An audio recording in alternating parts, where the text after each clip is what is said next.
at the first split.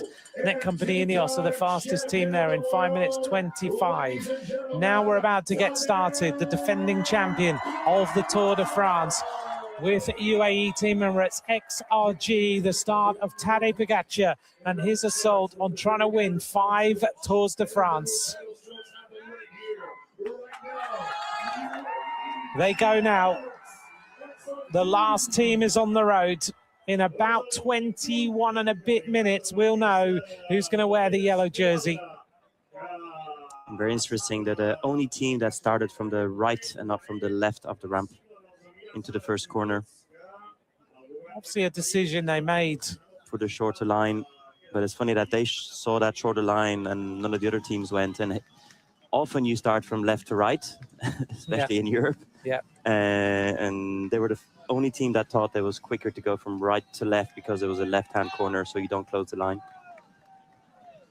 You think sometimes that not everything is looked at, and then you hear what you say there, and everything is looked at in detail. Yes or no? Hang on for dear life.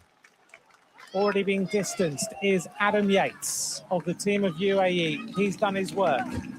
And they pull the plug on another rider as well. Oh. Number 5 is Niels Pollitt. He's done what he needs to do.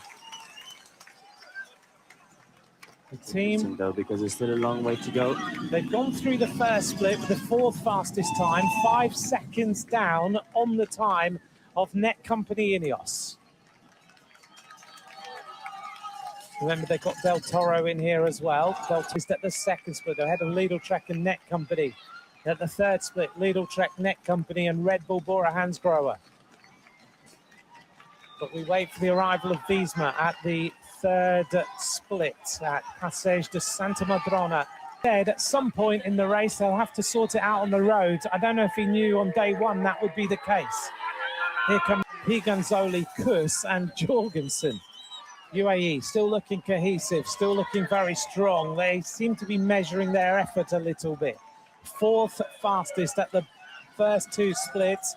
Now they need to start to find a little bit more speed. But Nico, with 7K to go, they've still got 6 riders.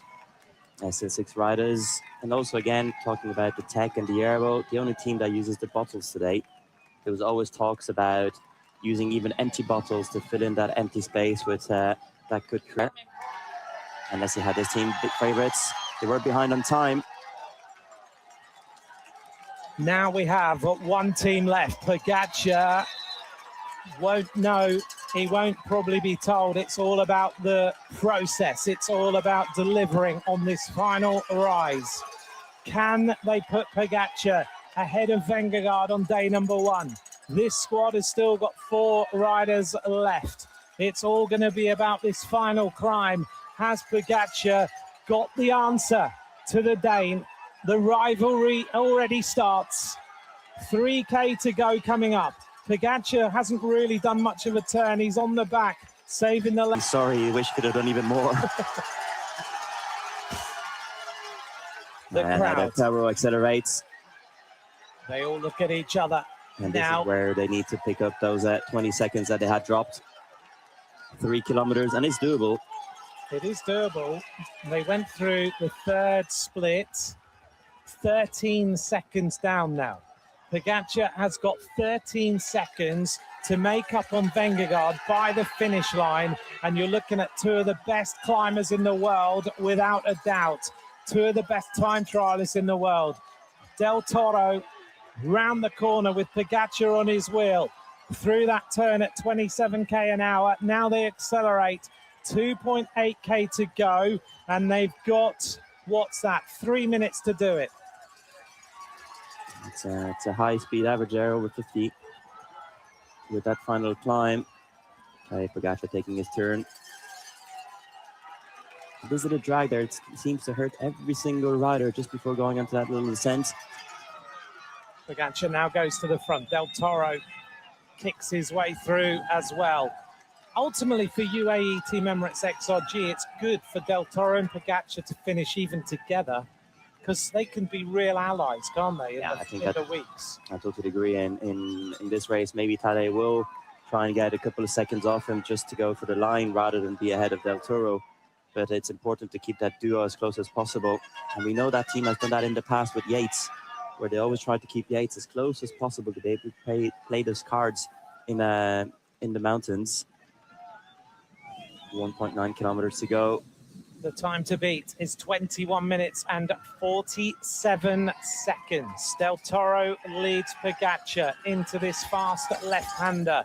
At the bottom of this descent, the riders have been hitting 85k an hour on the aero skis. It's not for the faint-hearted. Del Toro leaning it over again. Pogačar just hanging back a little bit, leans the bike into that turn with this new time trial bike he's got, which is pretty much on the weight limit of 6.8 kilos for a time trial bike, is incredible. That's incredible. Most of the other bikes are over 7.5. And it was quite interesting. So they're actually behind the time of Jonas Vingegaard. They were 1:30 to go when they came around that last bend at the 800-meter mark. Now they need to really power all the way to the top. Del Toro doing everything he can to do a massive turn for Tadej Pogačar. Can he beat the time of Jonas Vingegaard? The time to beat is 21 minutes, There's his 47. Pogačar starts, and Del Toro's going to try and stay with him as long as he can, but he's unable to. Pogačar now starts to move. He gets out the saddle in that trademark style as he rocks and rolls a little bit. 21 minutes and 12 so far. He's got 30 seconds to make it to the finish line. 21:47.87. This is going to be very, very close.